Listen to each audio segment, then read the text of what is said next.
So when the mind settles, it sort of draws into itself. And so there's a sense in which the Dantian is just the quiet mind. When the mind stills and quietens, it just naturally comes to this point, and then that point has a draw, which is just the settled mind. In the same way that when the mind is scattered, there's like a force pushing outwards.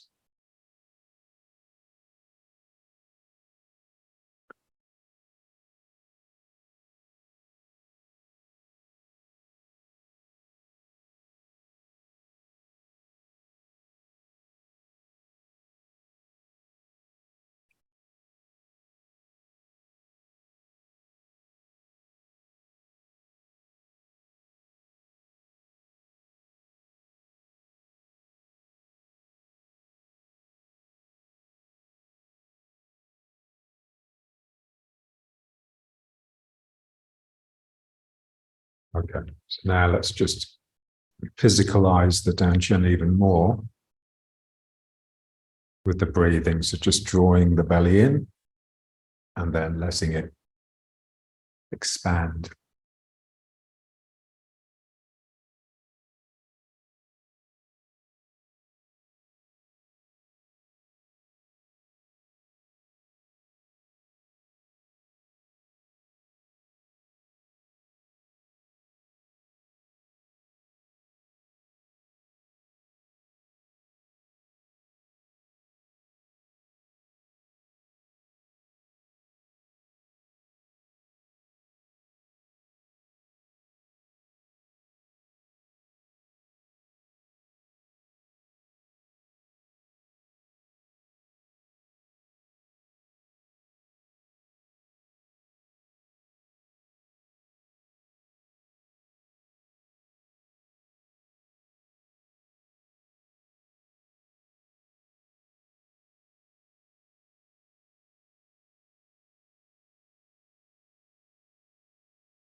And then just one at a time.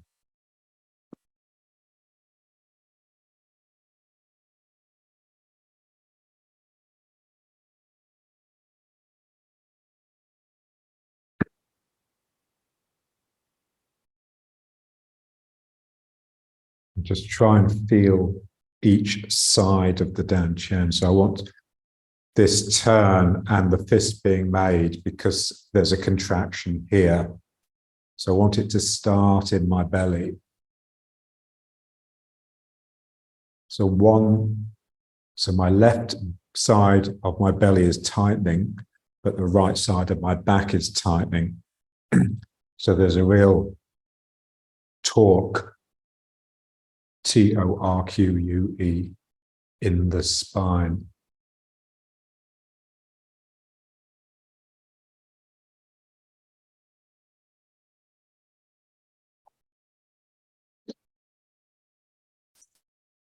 So I want the action that initiates it all to be as deep as possible.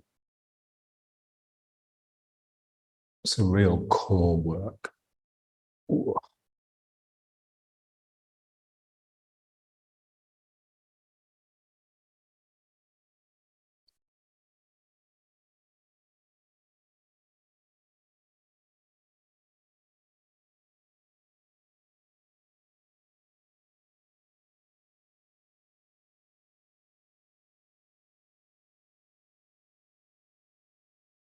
And you can feel that, you know, as soon as the one thing splits into two, so the dantian splitting into these two halves, it becomes a figure of eight.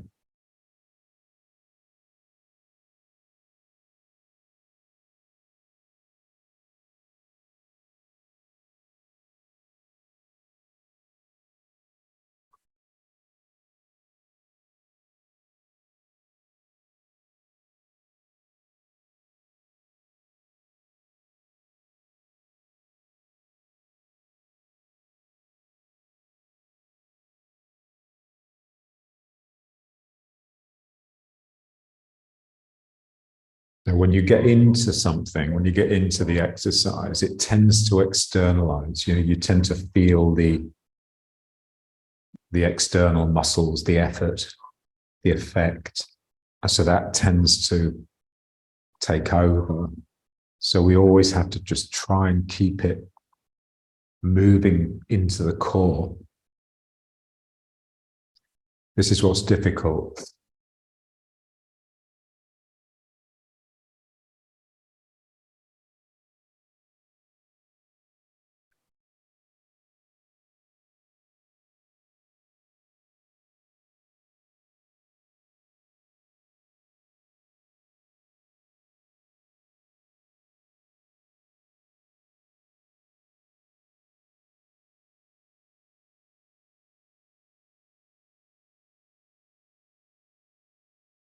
Okay, so now let's just try a bit with the stick.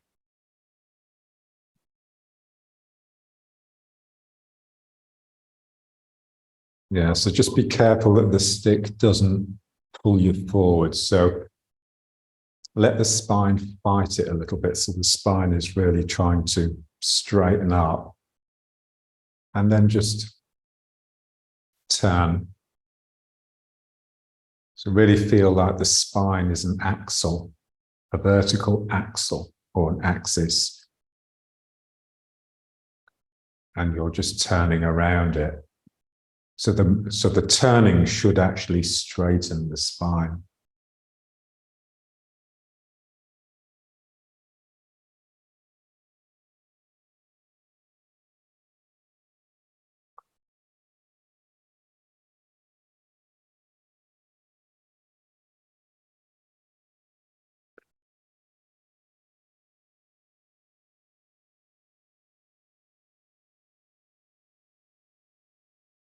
And really push into the limit.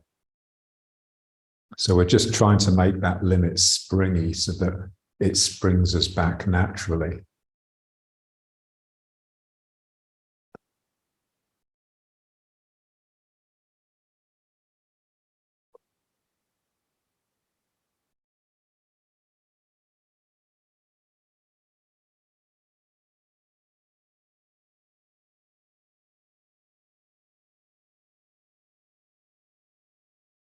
All the while keeping the belly tight to balance the natural tightness of the back.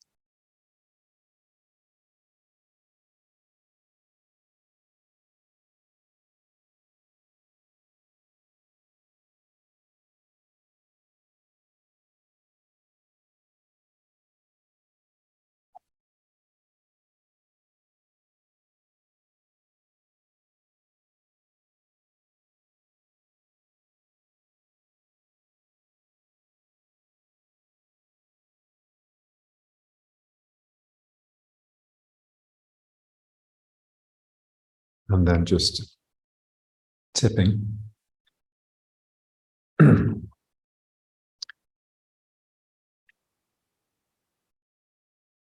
So contracting the side to pull yourself down.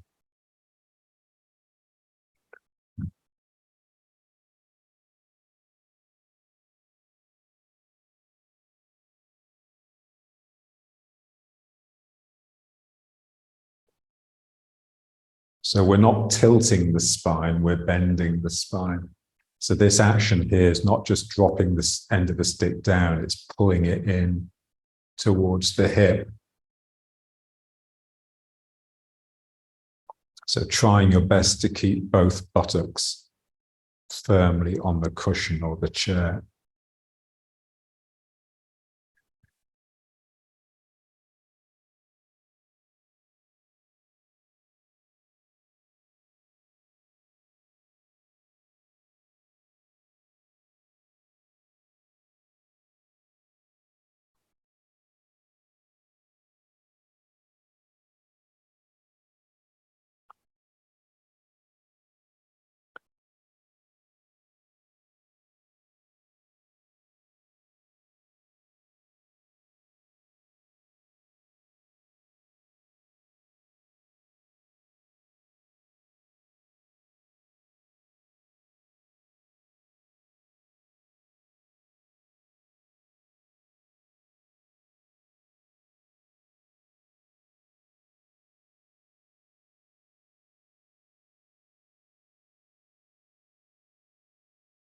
Good.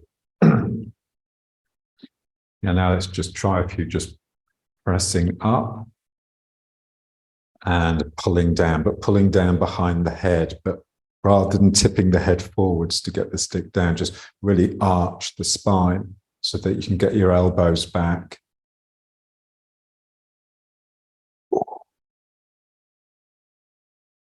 And then down the front.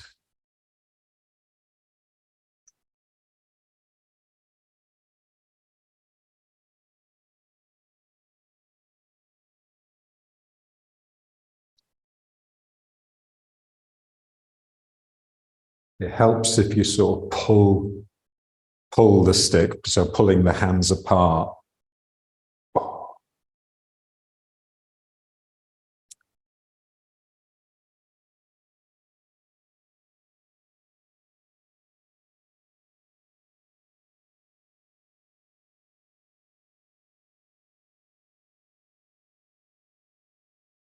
So the back, and then the belly pulls it down. So we're trying to get the belly involved in as much of what we do as possible. So we want to really use the belly to pull the stick down, even though it's not necessary. And then I have to push back. So there's a feeling that the belly and the back are just always fighting each other. So my belly's trying to stop my back pushing this up. And then here my back is trying to prevent the belly from pulling it down.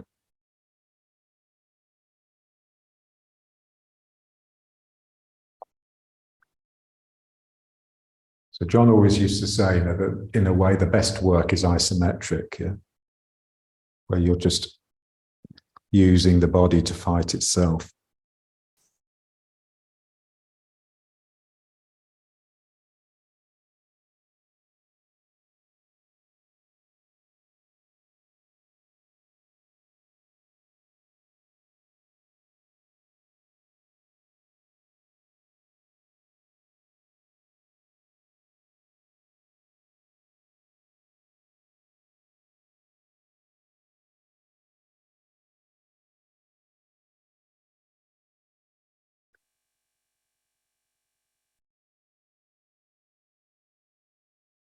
Okay, so now let's just try just a little bit of the pulling and the pushing.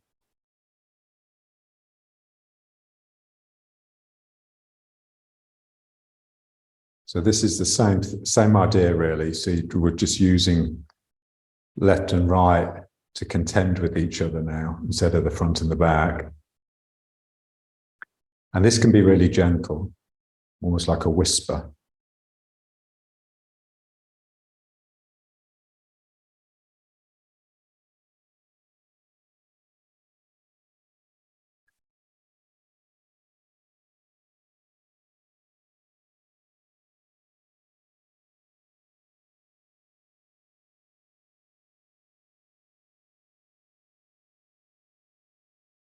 So we're just producing like a force between the two sides of the body.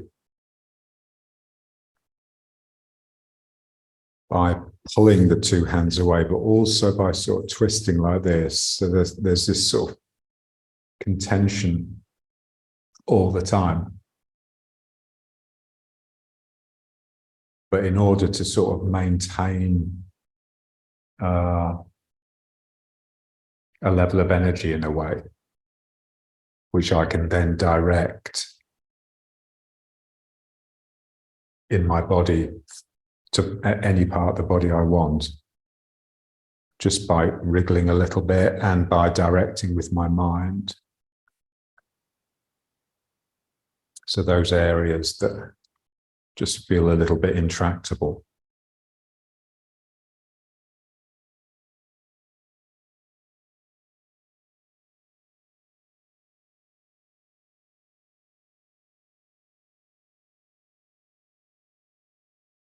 And then just pushing.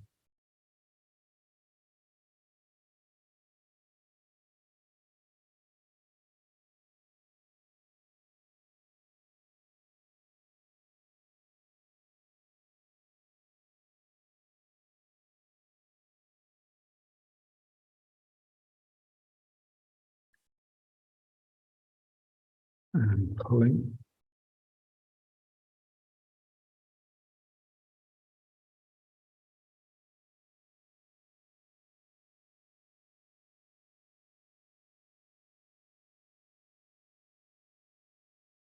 And pushing.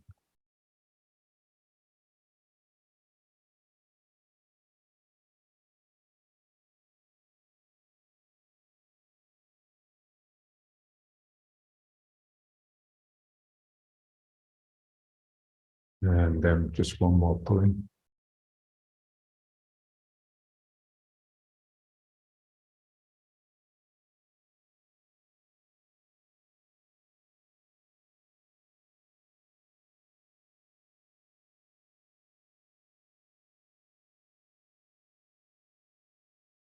And one more pushing.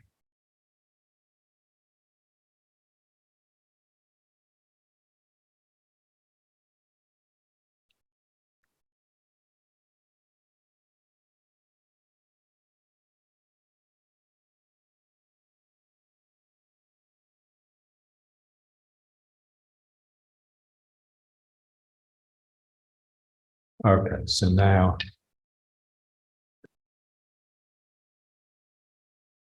just bringing it back to the Dan Chen.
So there are various like points of discipline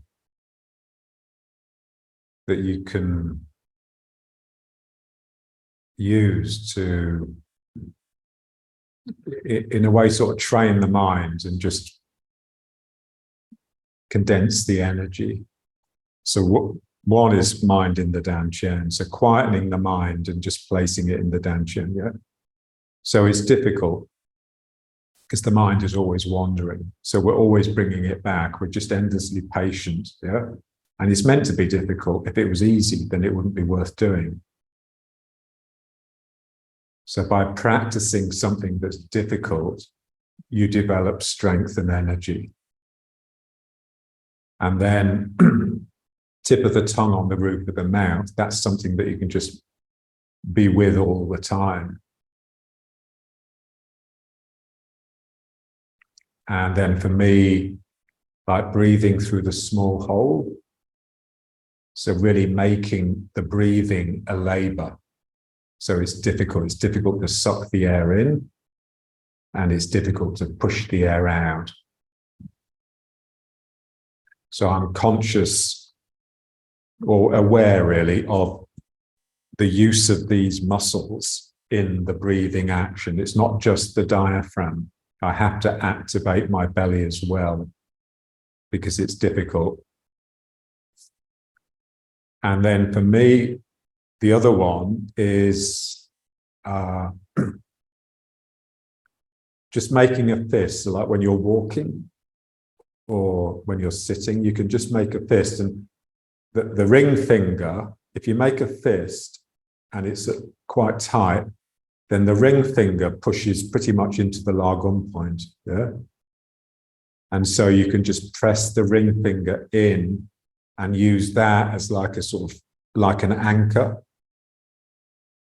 Because there's activating the lagun will actually help settle the mind, apparently. And Castaneda, you know, he had the same recommendation. When you're walking, make fists. Make fists with your hands, yeah?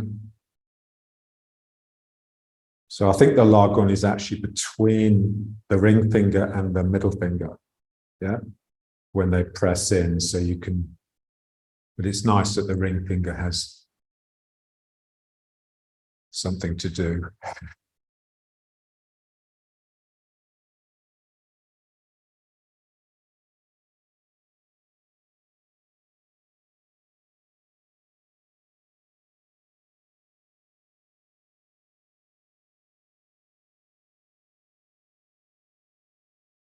So they say learning to quieten the mind is probably the most difficult task a human being can set themselves, especially this day and age when there are so many distractions and our minds are so undisciplined.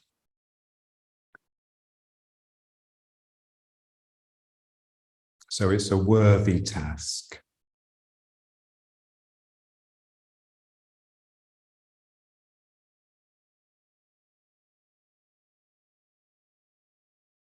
However you can get down, just get down. So you can either be on the front of the foot or on the whole foot.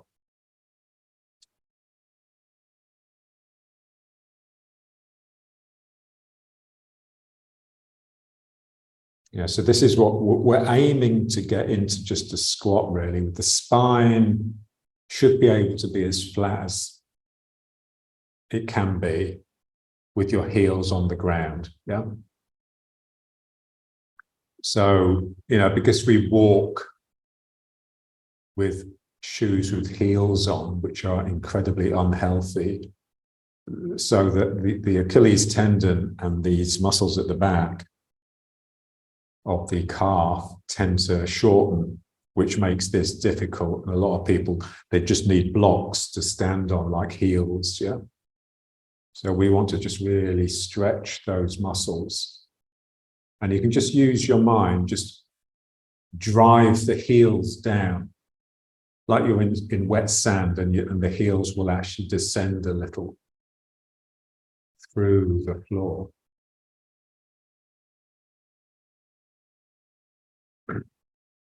And then just placing the hands and bringing some weight forward, so coming off the heels. using the knees to drive, that's using the elbows, sorry, to drive the knees apart. So what we want to feel here is the hand, the profile of the hand on the ground. So because I'm pushing my elbows out, I'm coming onto the outside edge of the heel of the palm and also the little finger edge. So the fingers, the fingertips of the other fingers really press into the ground. So like I'm trying to bring the middle of the palm off the ground. So my weight is going down the outside, the heel of the palm and the outside edge, and the inside is peeling off the ground.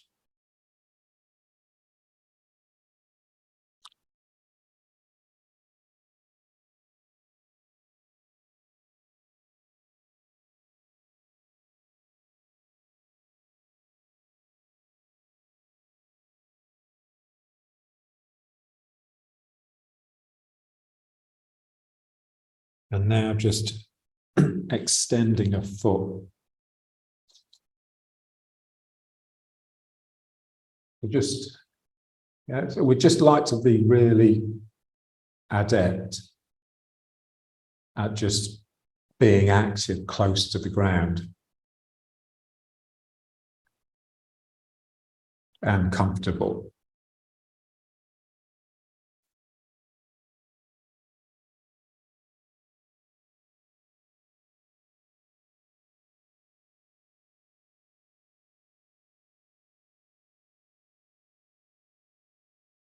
Yes, and nothing will help your Tai Chi more than gaining flexibility in the hips and the back of the legs.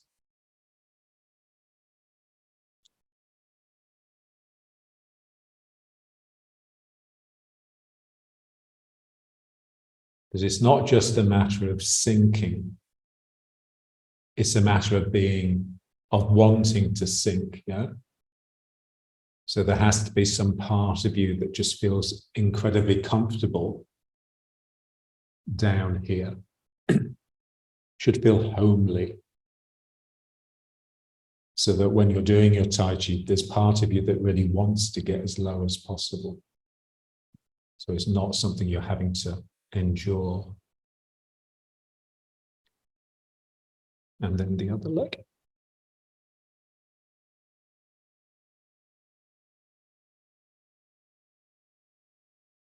And feel the two pads on the ball of the foot. Yeah. So I can either be on the big toe pad, in which case my knee comes here, or I can rock onto the little toe pad, in which case my knee comes out here. So this is the little toe pad that we'd like to strengthen. It tends to be weaker than the other one.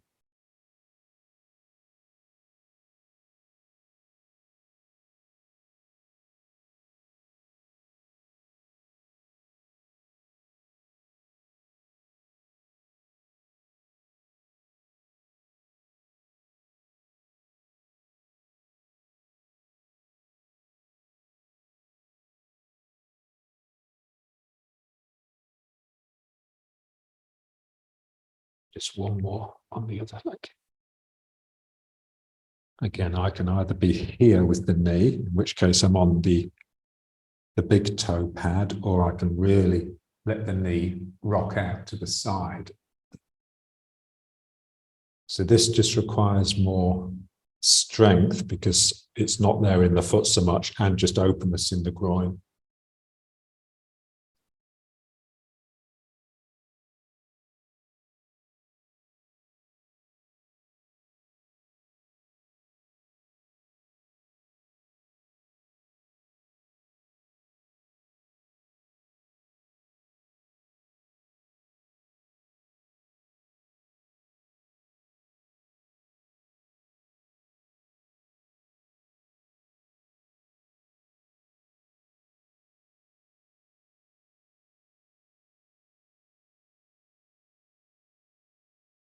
then just back.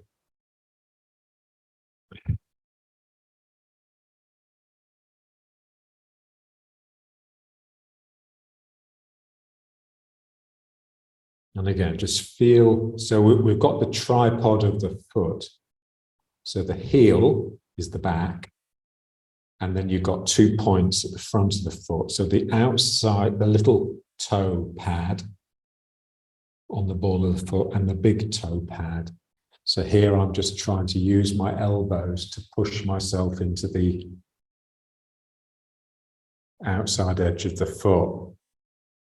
Really press the big toe down. So it's the same as when we had the hands on the ground. We just want to feel how the foot allows my weight to sink into it at the same time that it actually sucks energy up from the ground. So my weight is passing into the outside edge. So there's like a rim. And the inside edge, the instep, is actually drawing energy up the leg and into the dantian.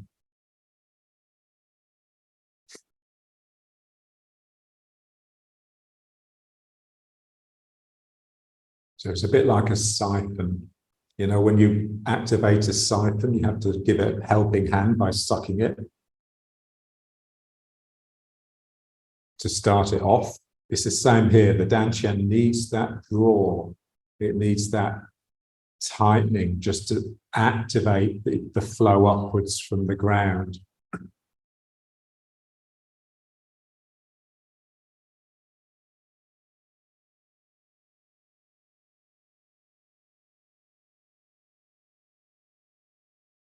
Okay, now let's just sit. And just getting the legs as wide as possible. Remember, John used to sit on one of those leg widening machines for like 3 hours a day. He was in front of the TV.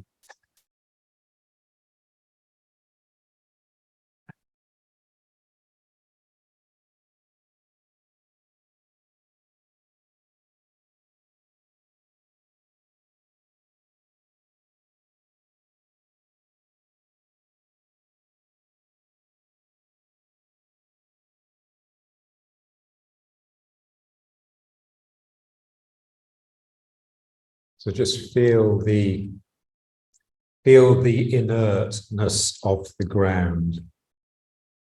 You know, it's quieter and stiller and colder than you would ever be.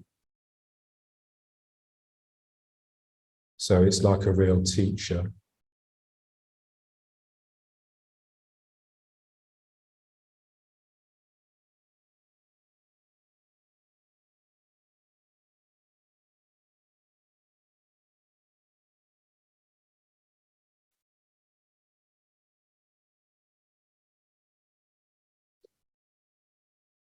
So a stony stillness, a stony silence.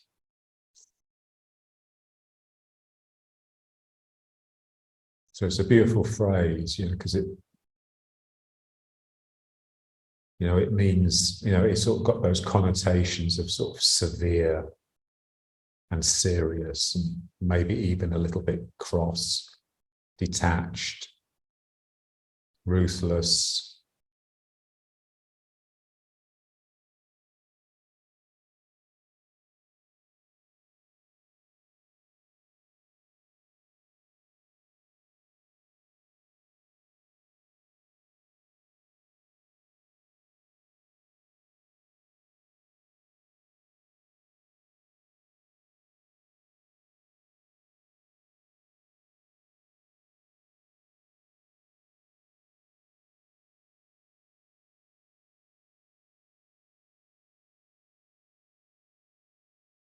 So if you let it, the ground will cool you down.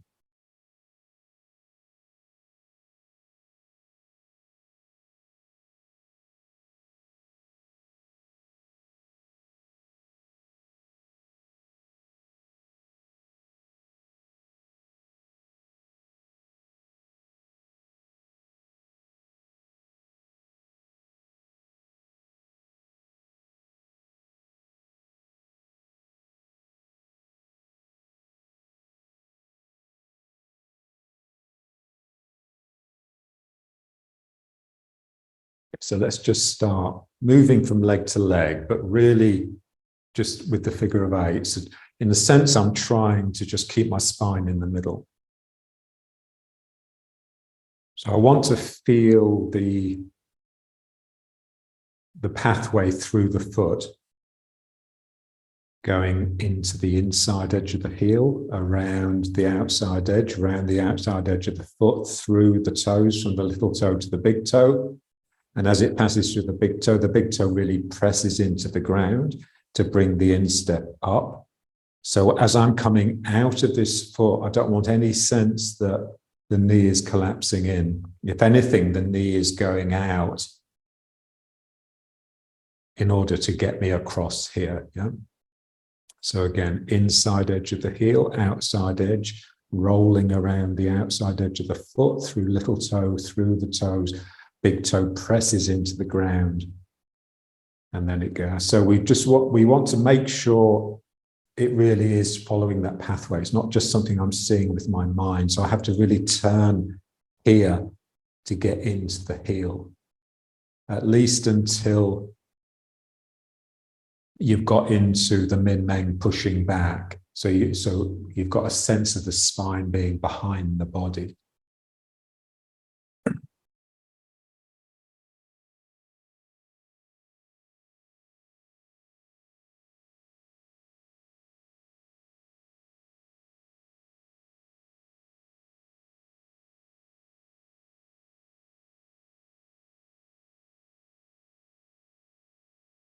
And we're always looking for the resistance. We're always looking for what will make it difficult, what will just add a little resistance to the movement to make it just a little bit more real and meaty.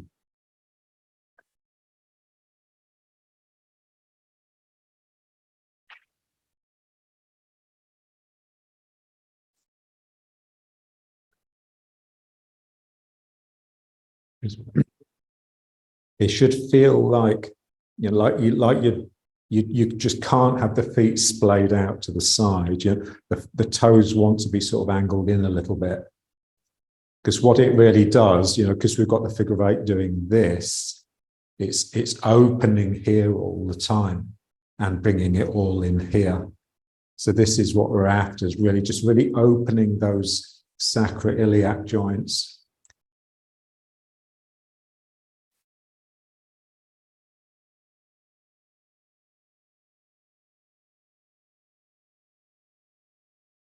And then you can just use the hand to go out to try and get you as much into that edge as possible. If I was to go any further in this direction, this foot would come off the ground and I'd fall that way. So just really trying to get into your absolute limit of your territory.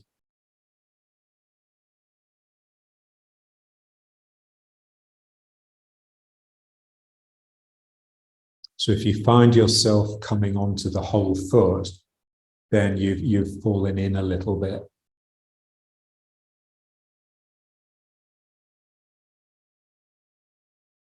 And just use the turning. I turn to get around this edge. I turn.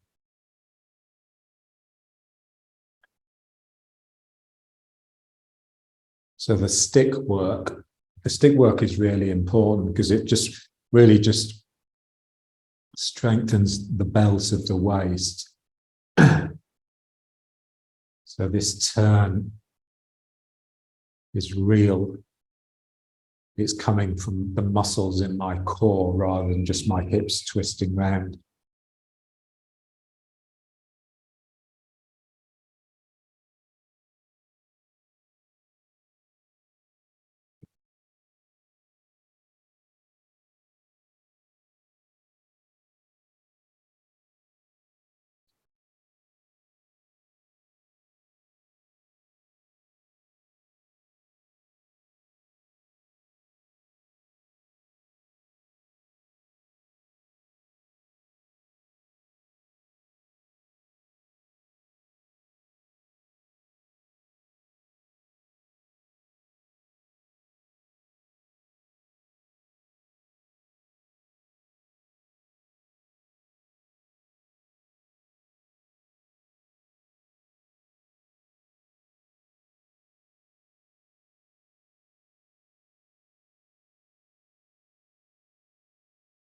Okay, now let's just bring it back to riding horse.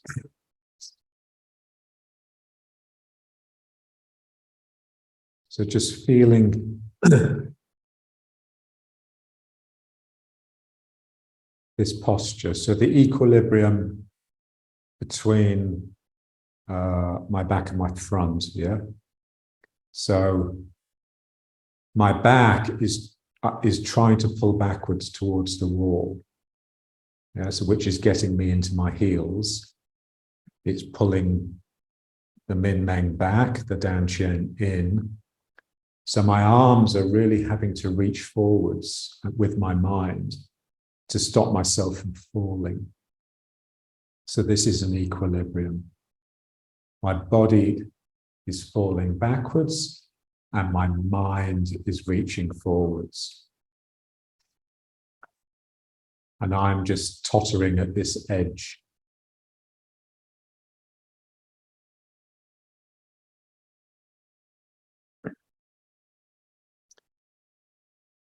So we're just trying to find little techniques to keep the mind on the job.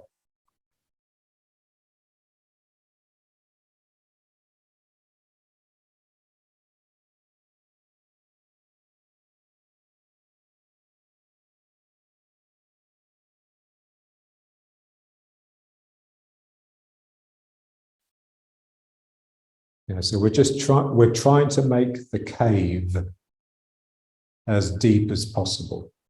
Yeah. So my spine is really retreating backwards. My chest is really hollowing, but that is actually extending the walls of the cave, the arms of the cave forwards. So this is becoming really deep.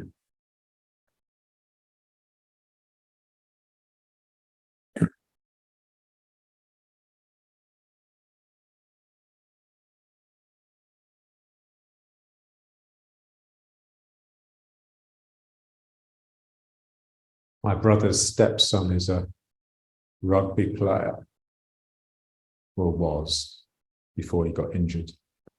And at Christmas, sort of saying goodbye, and just gave him a hug. And I just literally could not get my arms behind him because his chest was so deep. So that's the feeling here. You've just got real depth. We'd like to make our sort of ward-off space as big as possible, not just by swelling the arms out, but by pulling the spine backwards. And so it's not just hollow chest, it's really sort of hollow belly. Yeah, so the hollow chest would be for the arms, if you like. But then this sort of cup shape here, that's more the belly pulling in. Okay, and now just coming onto the front of the foot. So lifting the heels. So this will activate the spirit. So feel the two pads on the front of the foot. So the big toe pad and the little toe pad. And just investigate the different qualities of each.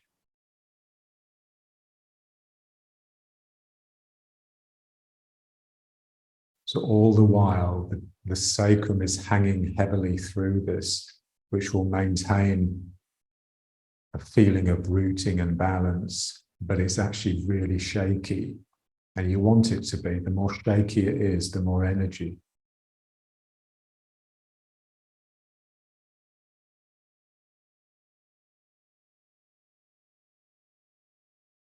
Keep the dantian taut, tight. And that will help the sacrum just drop through this.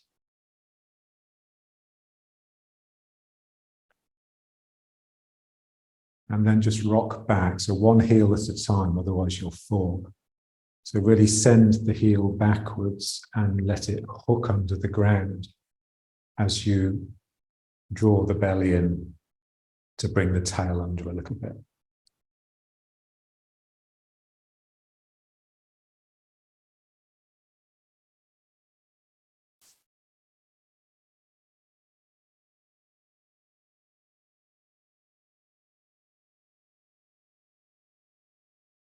So all the time, just feeling the foot, the outside edge is really cutting down and scooping under, and the inside edge is drawing energy up into the dantian.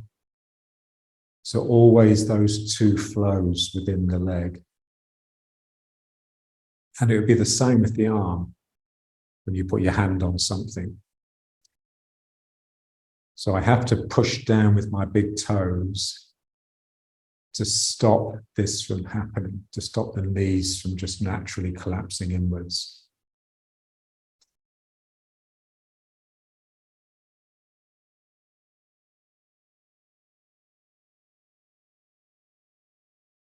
And now let's come onto the toes again, so just lifting the heels.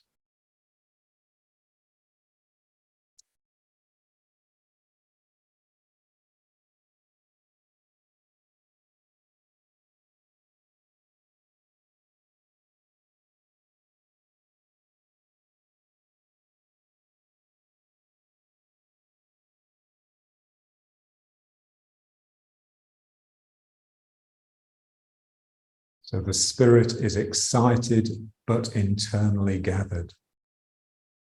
So it's ready to fire.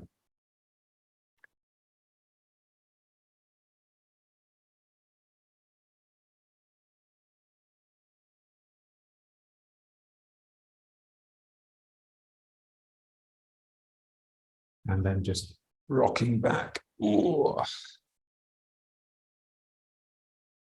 And just finally just drawing this in so the tail comes under a little bit.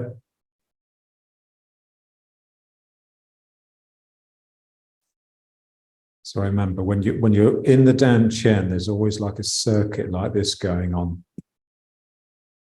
So it's drawing in towards the back and then sliding down the sacrum, then the tail just directs it forwards and it pulls up with the contracting of the dantian.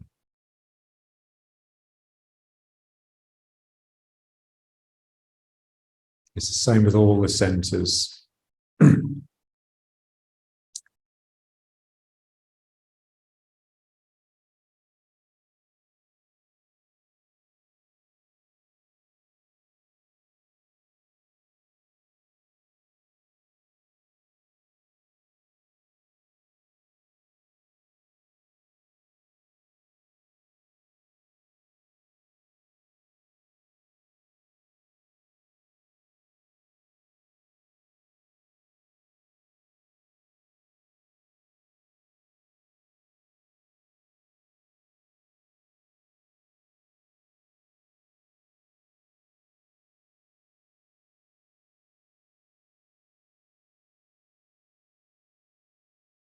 Okay, let's just try one more coming forwards.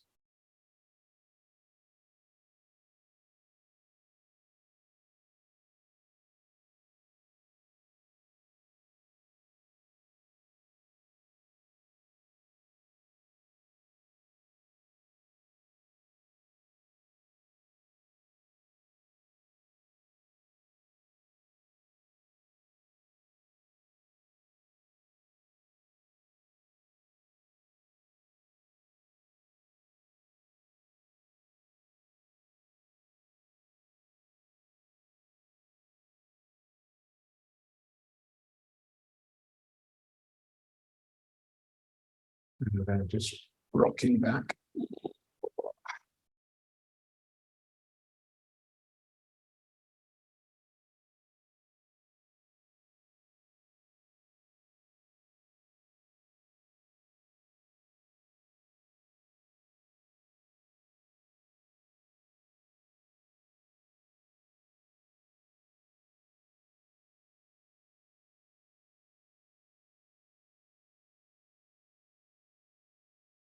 Okay, now let's try and just work a little bit on the equilibrium between the left and the right side.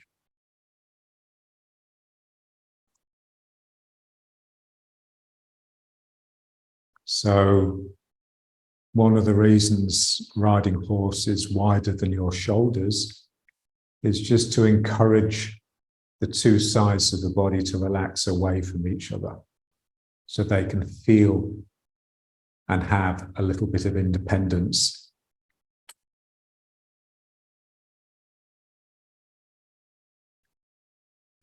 So I'm not a singular controlling authority, an ego. I am the resonance between these two, the play, the interplay between these two equilibrating parts. In this case, left and right, but in the previous one, back and front, or body and spirit. So here I just want to feel that these 2 feet, when they're given a little bit of freedom, they're just always playing, they're sort of pumping the ground and really listening to each other to make sure that this body just stays a little bit stable.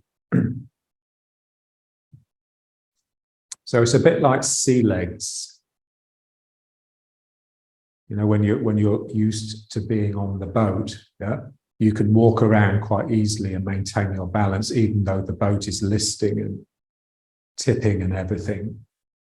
And then when you come back on land, that's when you feel wobbly, because the stability underneath you just feels artificial. So in a sense, we're always at sea. This is the feeling. Your legs are having to really listen to the ground to maintain this even keel.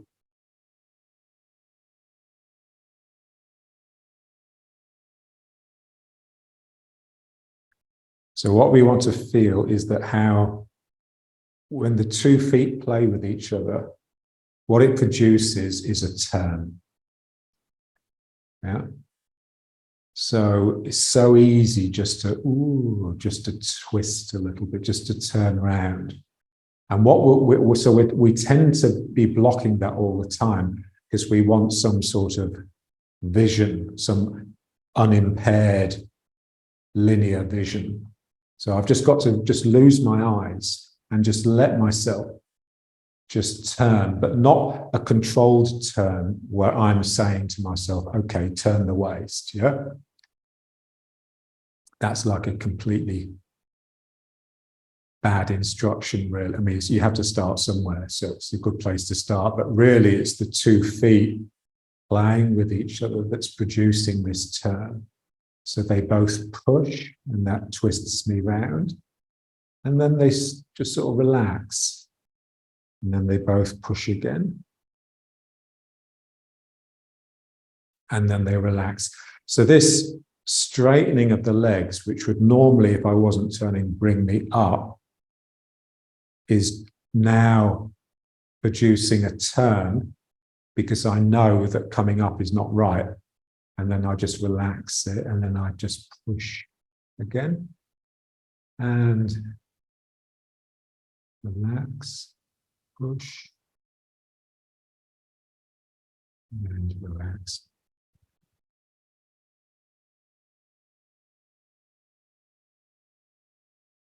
So what I want to feel is that when I turn like this, when I turn because both legs are pushing against each other, effectively I'm producing 2 currents.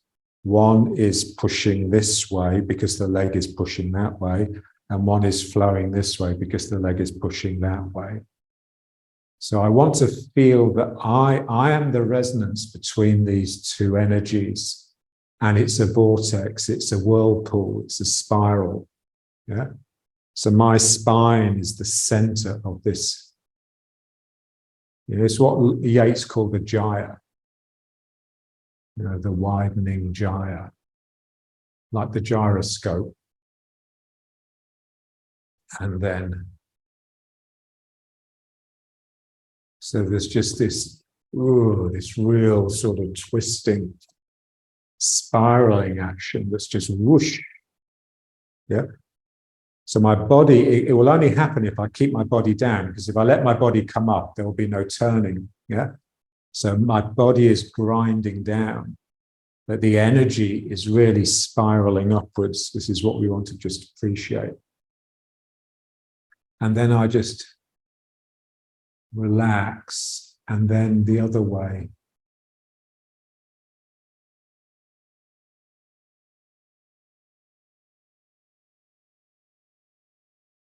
Yeah, so just make sure you stay in the outside edges. This is really important.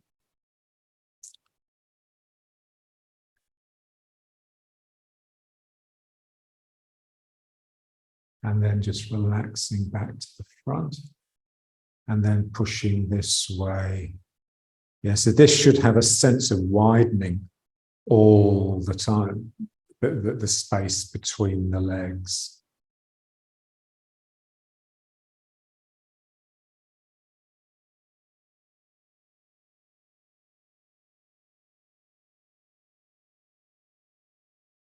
And you just hold it. You just hold it until you can't hold it anymore.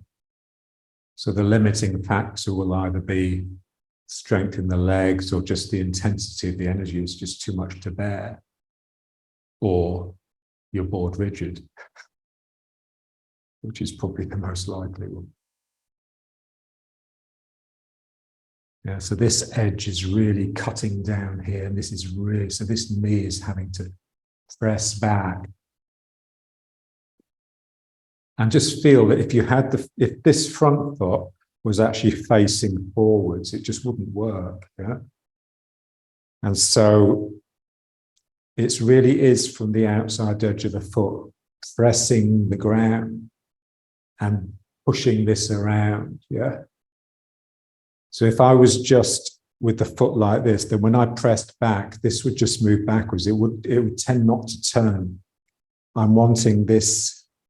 Yeah. So this outside edge is just a segment of the circle. And then just relaxing back, and then this side. Ooh. Yeah, so we want to have a real sense of the circle of which the outside edges of our feet are part. Yeah. So if you like, the limit of your territory.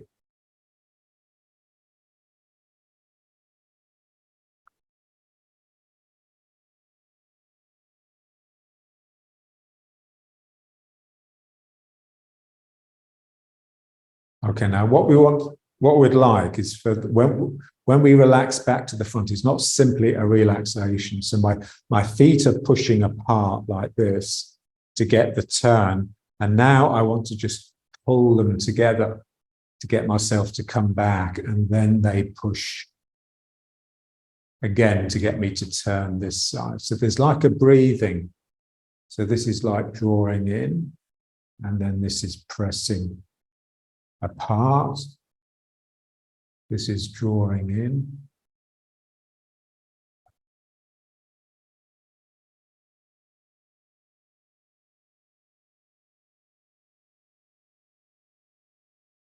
So in the same way that I exaggerate the expansion here, I exaggerate the contraction by just adding a little bit of force to it, and then here.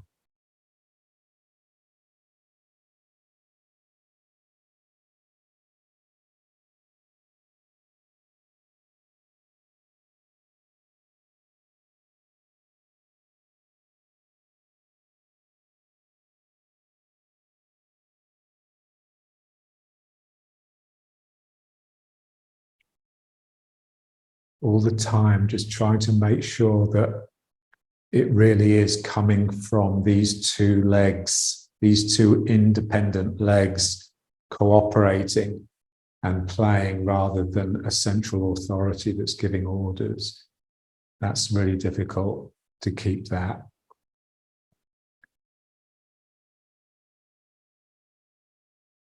So that's what we have to train ourselves to, really, always moving out of ego and into activity through the union of yin and yang.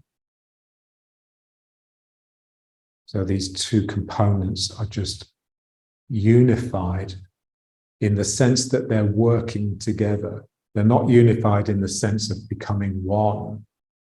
They have to remain two, but they have to learn to play.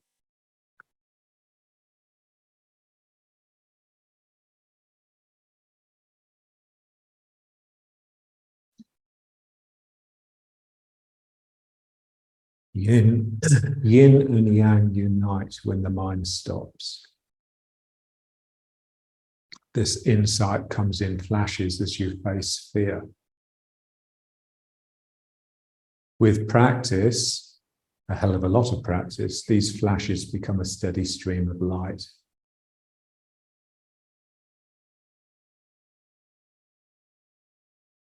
You are truly blessed to know you have no choice. If you think you have a choice, then you just won't do the work, because anything is better than this.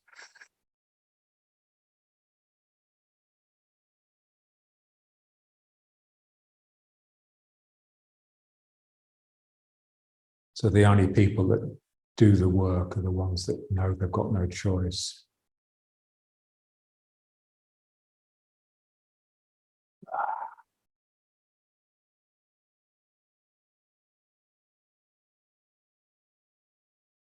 Okay, so let's just bring it back now.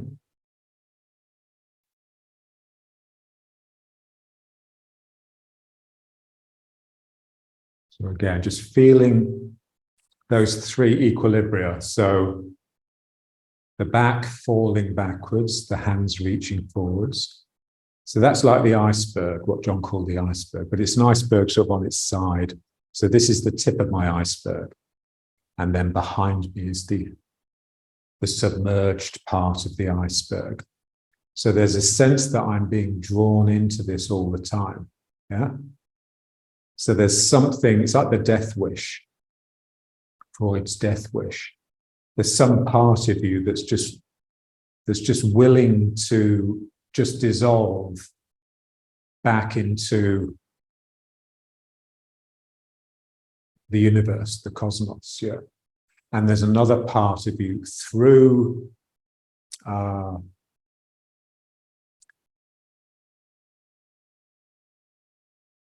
it's like that spark which just desires awareness. It just desires activity and involvement. And so it's not so much a fearful pulling into oneself and seeing everything as separate. It's more like, you know, that beautiful phrase of John's, the feast is forwards. So you're always moving into the hunger. Yeah? There's something in you that's just driving you to open your eyes in the morning, get out of bed, put one foot in front of another. Yeah.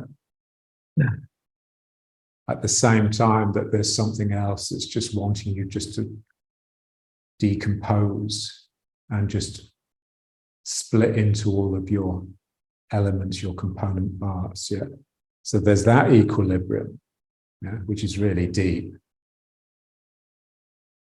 And then there's the equilibrium between the sinking down through the heel and the coming up with the spirit. So this sense of this fine rising mist, what John called the sea of fire. And that's, even if you're just, you know, if you're not rocking backwards and forwards over your foot, there's always a sense of that because the foot is always alive. Yeah. You can feel it, like those 3 points of the foot, the heel, and then the two pads on the ball of the foot. They're always sort of wriggling and writhing a little bit. So your weight is changing all the time over your feet, yeah? Especially if you allow yourself to turn. Yeah. And so you're constantly balancing and just producing an appropriate energy for the situation that you're in, just simply by regulating how your weight is over your foot. Yeah.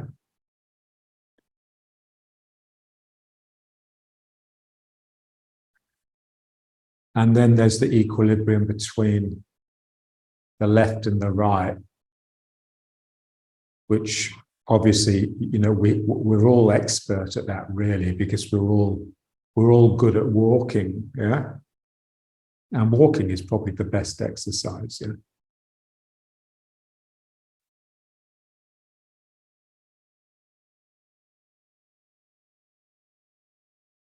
So just feeling this, you know, so there should be something in you that just loves to turn. You know?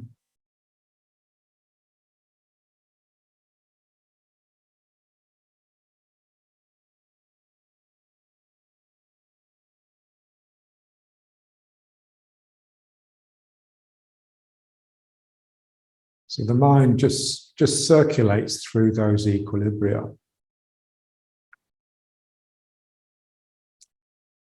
And then you've got a really sort of lively, living balance, you know. It's very dynamic. There's movement everywhere. Backwards and forwards, up and down, left and right. But also, this is the most important one, really.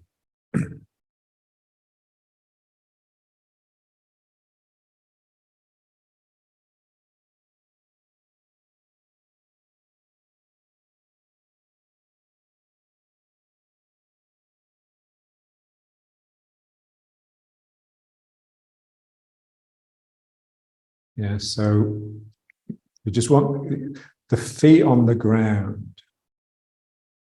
You know, if there's too much of a sense that they're bracing you, so it's, you know, it's very different from like Shaolin, you know, where their riding horse would just be bracing themselves from the ground and making themselves really still. And then they'd eventually get to the point where they're just really shaking with the physical effort. We're just letting that dissolve all the time.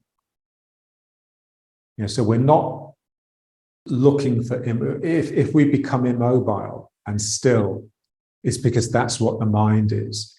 It's not because we've used force to produce it artificially.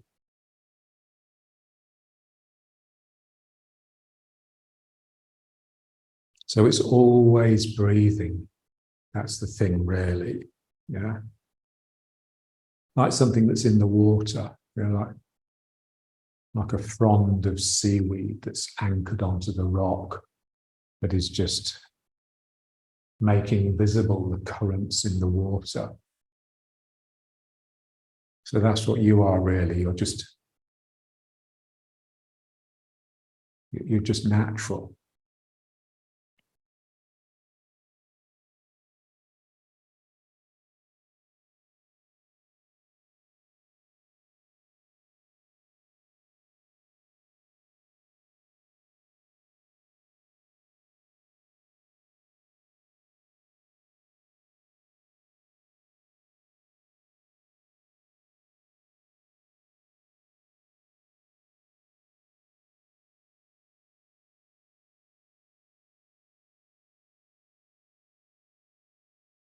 Yeah, so apparently the Chinese, you know, when they,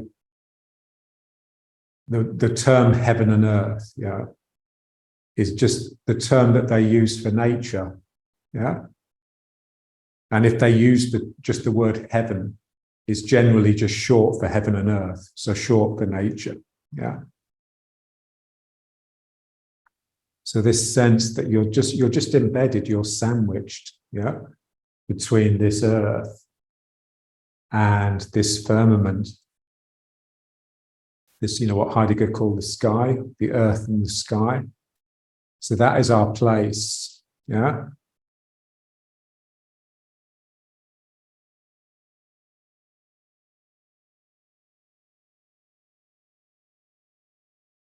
So Nietzsche called for a dehumanization of nature and a renaturalization of humans, yeah. So it's amazing reading Nietzsche, because, you know, it's like, it's so much more relevant now than it was when he, you know, he always said, I'm untimely. A good philosopher is out of time, they're untimely. The people of their own time can't really appreciate them, yeah.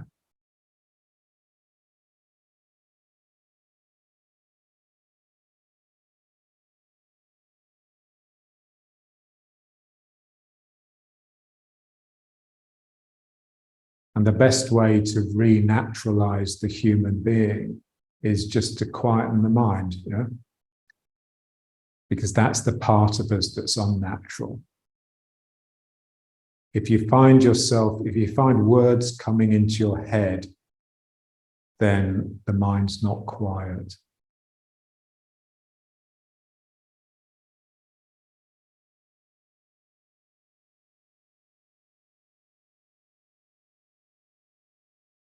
Okay, so now let's just bring it up. Again, just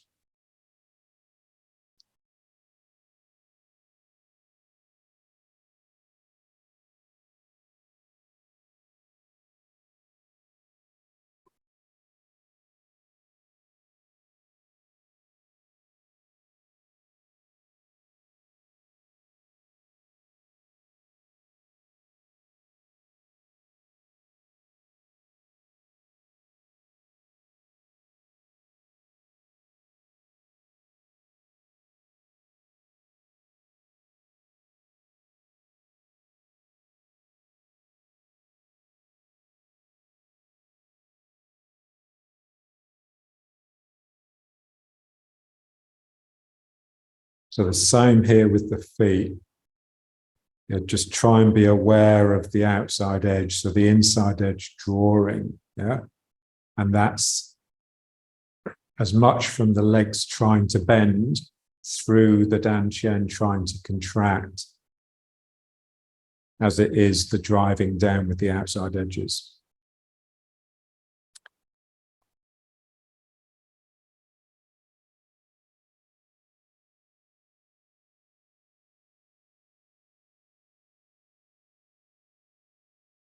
And the feet always producing a sense of turning, like an oscillation.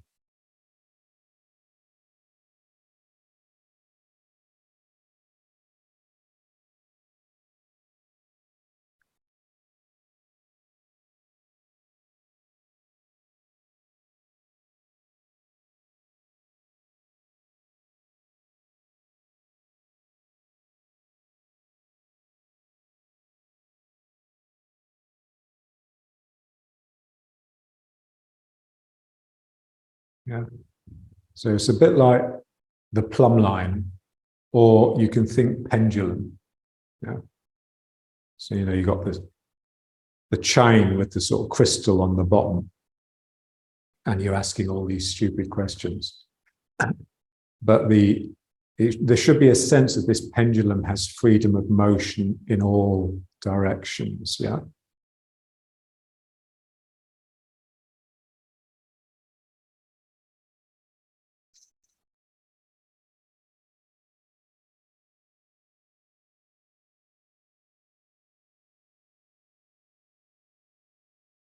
So my legs are having to maintain this constant relaxing so that it doesn't lock this crystal, the sacrum, in just one place. It can move, it can drift.